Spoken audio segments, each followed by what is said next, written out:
Imagina que eres parte de un equipo de rescate. Es febrero de 1959. Estás en los montes Urales, en la Unión Soviética. Llevas días buscando a 9 excursionistas que no llegaron a su destino. Finalmente los encuentras, pero lo que ves no tiene ninguna explicación posible. La tienda de campaña está en la ladera, destrozada, cortada desde adentro, como si algo dentro de esa tienda los hubiera aterrorizado tanto que no tuvieron tiempo de abrir la cremallera y prefirieron rasgarlo todo con un cuchillo y huir. Y huir es lo que hicieron, en ropa interior, sin botas, a 25 grados bajo cero, corriendo montaña abajo hacia el bosque. Los 9 murieron, pero lo que les pasó después de salir de esa tienda es lo que convirtió este caso en el mayor misterio de la historia soviética. Algunos tenían los huesos del pecho y del cráneo completamente pulverizados, pero su piel estaba intacta, sin un solo moretón, sin marcas externas. A una de las víctimas le faltaban la lengua, los ojos y parte de los labios. 2 de ellos tenían ropa contaminada con radiactividad, y la noche en que murieron, testigos a 32 kilómetros de distancia vieron esferas anaranjadas flotando en el cielo. El gobierno soviético clasificó el expediente como alto. Imagina que eres parte durante décadas, nadie supo. Es febrero de 1959. Estás en los montes Urales, en la Unión Soviética. Llevas días buscando a 9 excursionistas que no llegaron a su destino. Finalmente los encuentras, pero lo que ves no tiene ninguna explicación posible. La tienda de campaña está en la ladera, destrozada, cortada desde adentro, como si algo dentro de esa tienda los hubiera aterrorizado tanto que no tuvieron tiempo de abrir la cremallera y prefirieron rasgarlo todo con un cuchillo y huir. Y huir es lo que hicieron, en ropa interior, sin botas, a 25 grados bajo cero, corriendo montaña abajo hacia el bosque. Los 9 murieron, pero lo que les pasó después de salir de esa tienda es lo que convirtió este caso en el mayor misterio de la historia soviética. Algunos tenían los huesos del pecho y del cráneo completamente pulverizados, pero su piel estaba intacta, sin un solo moretón, sin marcas externas. A una de las víctimas le faltaban la lengua, los ojos y parte de los labios. 2 de ellos tenían ropa contaminada con radiactividad, y la noche en que murieron, testigos a 32 kilómetros de distancia vieron esferas anaranjadas flotando en el cielo. El gobierno soviético clasificó el expediente como alto secreto. Durante décadas, nadie supo nada. Esto es el paso Diatlov. Los montes Urales forman una cordillera de 2.500 kilómetros que divide Europa de Asia. En su parte norte, el invierno es una de las fuerzas más destructivas de la naturaleza. Temperaturas de 30 grados bajo cero. Vendavales que alcanzan 120 kilómetros por hora. Ventisca que te borra del mundo en segundos. En esa región vive desde hace siglos el pueblo Mansi, un pueblo indígena que conoce esa montaña mejor que nadie, y que le dio un nombre que lo dice todo. Kolatsiakel, en Mansi significa montaña de los muertos. Según la leyenda local, en ese lugar murieron 9 cazadores Mansi hace cientos de años. Y desde entonces, la montaña reclama 9 vidas cada vez que alguien se atreve a desafiarla. El 23 de enero de 1959, un grupo de 10 jóvenes soviéticos partió hacia esa montaña. 9 de ellos nunca volvieron. Antes de hablar de lo que les pasó, necesito que los conozcas. Porque estos no eran turistas imprudentes. Eran los mejores. Igor Diatlov tenía 23 años y era el líder del grupo. Estudiante de ingeniería, diseñaba su propio equipamiento para expediciones extremas. Sus compañeros lo describían como meticuloso, sereno, nunca impulsivo. Sinaida Kolmogorova, 22 años, era conocida en la universidad por su alegría y por ser una de las esquiadoras más resistentes del grupo. En sus fotos del viaje se la ve riendo en cada imagen. Lyudmila Dubinina, 20 años, estudiante de economía. Era la más joven de las 2 mujeres del grupo y también la más decidida. En su diario, escrito días antes de la expedición, dejó una frase que hoy resulta escalofriante: quiero ir a donde nadie ha llegado. Semyon Zolotaryov, el mayor del grupo con 38 años, era un veterano de la Segunda Guerra Mundial. Había sobrevivido lo que nadie debería ver. Sus compañeros lo respetaban como a un padre. En total eran 10, pero uno de ellos, Yuri Yudin, tuvo que abandonar la expedición al inicio por una lesión en la rodilla. Yuri Yudin fue el único que regresó con vida. Años después, y anciano, dijo en una entrevista algo que resume todo este caso. Si tuviera la oportunidad de hacerle a Dios una sola pregunta, sería: ¿qué pasó realmente con mis amigos esa noche? Lo extraordinario de este caso es que lo sabemos casi todo hasta cierto punto. El grupo llevaba cámaras, llevaba diarios, llevaba mapas detallados con sus planes.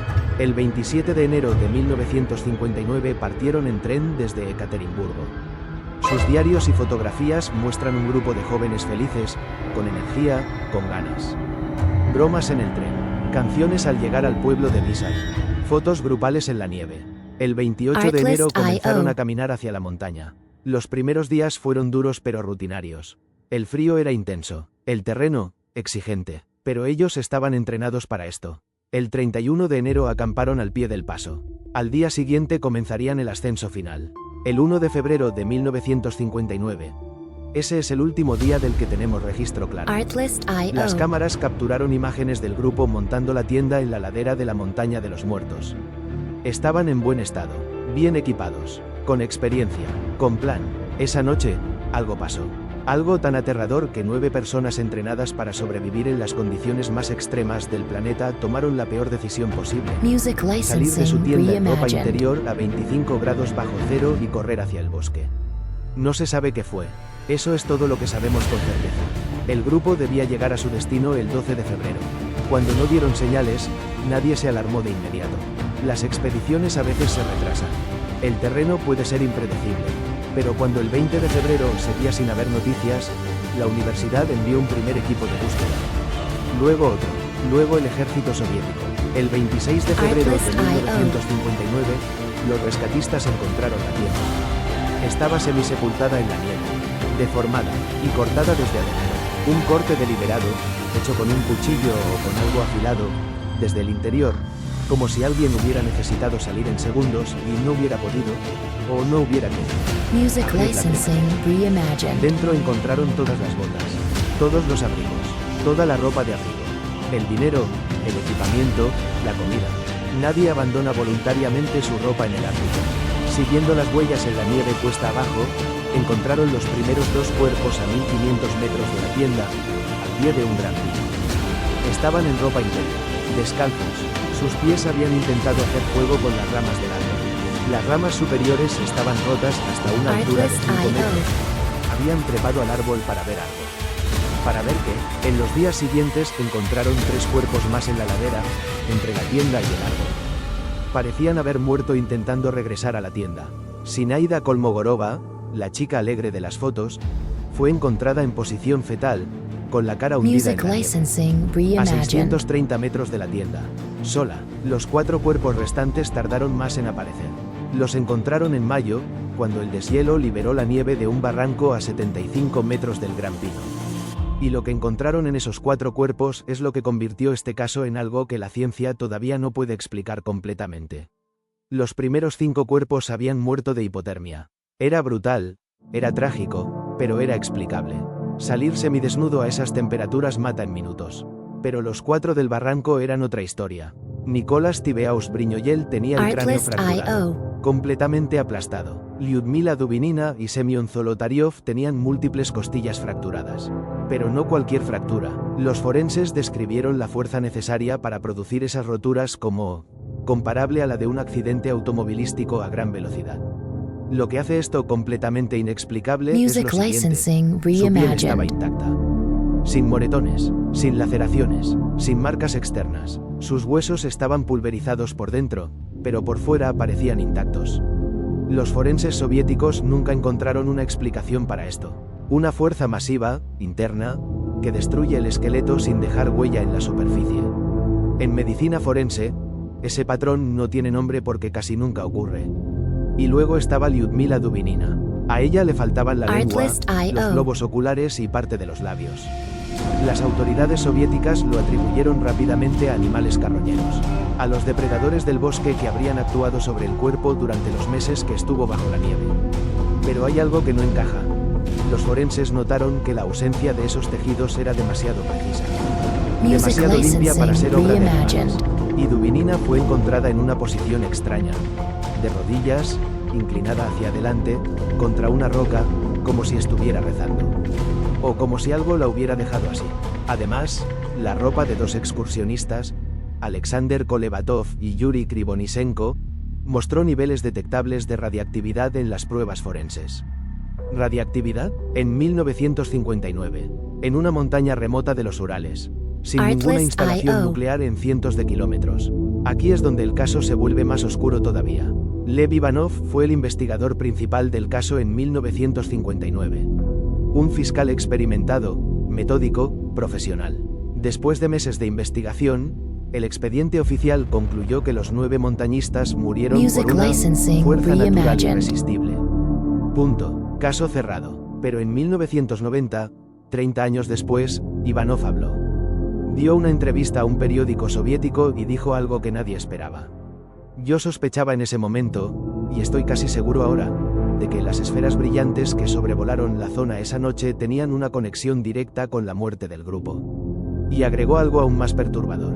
Recibí la orden de cerrar el caso, y de clasificar los resultados como alto secreto. ¿Quién le dio esa orden? No lo dijo, o no podía decirlo, y no era solo Ivanov. Otros excursionistas que esa misma noche acampaban a 32 kilómetros al sur, en las mismas montañas, reportaron haber visto esferas anaranjadas brillantes desplazándose por el cielo hacia el norte, hacia donde estaba el grupo Dyatlov. El gobierno soviético descartó los testimonios. Los archivos del caso permanecieron clasificados durante décadas. Solo tras la caída de la Unión Soviética algunos documentos se desclasificaron. Pero no todos. Hay páginas que siguen siendo inaccesibles. Hay informes forenses que nunca se publicaron. Hay testimonios que desaparecieron de los archivos oficiales. ¿Por qué ocultaría el gobierno soviético la muerte accidental de 9 estudiantes universitarios? En los 65 años desde aquella noche, el mundo entero ha intentado explicar lo que pasó en el paso Dyatlov. Estas son las teorías más serias y las más perturbadoras. La avalancha es la explicación oficial rusa. En 2019, cuando se reabrió el caso a pedido de las familias, la Fiscalía rusa concluyó que una avalancha de losa, un tipo de deslizamiento de nieve compacta, golpeó la tienda mientras dormían. El impacto los habría aterrorizado y habrían cortado la tienda para salir. En 2021, un estudio publicado en la revista científica Nature demostró matemáticamente que una avalancha de losa pequeña puede generar una fuerza suficiente para producir fracturas internas severas sin dañar la piel. Pero hay problemas con esta teoría. El terreno donde acamparon no tenía una pendiente suficiente para una avalancha según varios expertos independientes. Y los cuerpos fueron encontrados a distancias muy diferentes de la tienda, en distintas direcciones, lo que no encaja con el patrón de una avalancha. Además, si fue una avalancha, ¿por qué se clasificó el expediente como alto secreto? El arma secreta soviética, la radiactividad en la ropa, las esferas anaranjadas en el cielo, las heridas que solo una presión masiva podría explicar. Para muchos investigadores, todo apunta a una prueba militar fallida. En 1959, la Unión Soviética estaba probando misiles y armas experimentales en regiones remotas. Una explosión aérea a baja altitud podría explicar la onda de presión que destrozó los huesos internos sin marcar la piel. Y las esferas anaranjadas podrían ser cohetes o detonaciones vistas desde la distancia. El hecho de que el investigador principal recibiera la orden de cerrar el caso y clasificarlo refuerza esta teoría. El infrasónido. Algunos físicos proponen que una combinación específica de viento y geografía montañosa pudo generar infrasónido, ondas de sonido por debajo del umbral auditivo humano. El infrasónido a ciertas frecuencias produce en el cerebro humano terror irracional, alucinaciones y pánico paralizante. Esto explicaría por qué 9 personas entrenadas tomaron una decisión tan irracional, huir a morir al frío en vez de quedarse en la tienda. Pero no explica las heridas, ni la radiactividad. El KGB. Una teoría más oscura sugiere que uno de los miembros del grupo, Semyon Zolotaryov, era un informante soviético. Y que lo que le pasó al grupo esa noche fue una ejecución encubierta, alguien envió agentes para silenciarlo, y los otros 8 murieron porque estaban en el lugar equivocado en el momento equivocado. Lo que apoya esta teoría. Zolotaryov era el mayor del grupo, un veterano de guerra que había pasado por varias instituciones soviéticas con acceso restringido. Y fue uno de los que tenía ropa contaminada con radiactividad. Lo que la debilita, ejecutar a 9 estudiantes universitarios en una montaña remota habría requerido un operativo enorme, y cualquier fuga habría sido catastrófica para el gobierno. El Yeti y los extraterrestres. Sí, estas teorías existen. Y aunque suenan absurdas, hay que entender por qué surgieron. Cuando ninguna explicación racional funciona, la mente humana busca lo que sea. Los creyentes señalan la fuerza sobrehumana necesaria para las fracturas internas, las esferas en el cielo y la piel de color anaranjado que tenían algunos cuerpos al ser humanos. Music licensing Pero no hay reimagined. evidencia real de ninguna de las dos. En 2019, 60 años después, Rusia reabrió oficialmente el caso. Después de meses de nueva investigación, la conclusión fue la misma que en 1959, una fuerza natural. Específicamente, una avalancha combinada con frío extremo. Muchos científicos aceptaron esta conclusión. Muchos otros no, porque hay cosas que una avalancha no explica. La radiactividad, la lengua que falta, las esferas en el cielo, las órdenes de clasificar el expediente como secreto. Y hay algo más, algo que me resulta imposible ignorar. La montaña se llama Kolatsia Cave, la montaña de los muertos. Y según la leyenda Mansi, 9 cazadores murieron ahí siglos antes. En febrero de 1959, 9 jóvenes Music soviéticos murieron en licensing el mismo lugar. reimagined. ¿Coincidencia? Sí, probablemente. Pero en este caso, con todo lo que sabemos y todo lo que aún no sabemos, la palabra probablemente pesa más de lo normal. Los 9 están enterrados juntos en el cementerio de Mikhailovskoye en Ekaterimburgo. Sus lápidas llevan sus nombres y sus edades. El más joven tenía 20 años. El mayor, 38. Yuri Yudin, el único que volvió, el que se lesionó la rodilla y tuvo que abandonar, vivió toda su vida cargando la misma pregunta. Murió en 2013, y su última pregunta pública, la que hizo ante las cámaras semanas antes de morir, fue la misma de siempre. ¿Qué pasó realmente con mis amigos esa noche? No hay respuesta oficial que lo satisfaga. No hay respuesta oficial que me satisfaga a mí. Y probablemente no hay ninguna que te satisfaga a ti. Porque la verdad sobre el paso Dyatlov, si es que existe, sigue enterrada bajo la nieve de una montaña que los Mansi llevan siglos llamando la montaña de los muertos. ¿Cuál crees que es la explicación? ¿Avalancha? ¿Arma secreta? ¿Algo que todavía no tenemos nombre para nombrarlo? Escríbelo en los comentarios. Este es el tipo de caso para el que existe este canal. Suscríbete si quieres que sigamos buscando respuestas juntos, porque la semana que viene hay otro caso que te va a dejar igual de perturbado. Yo soy Sin Resolver, y esto nunca termina.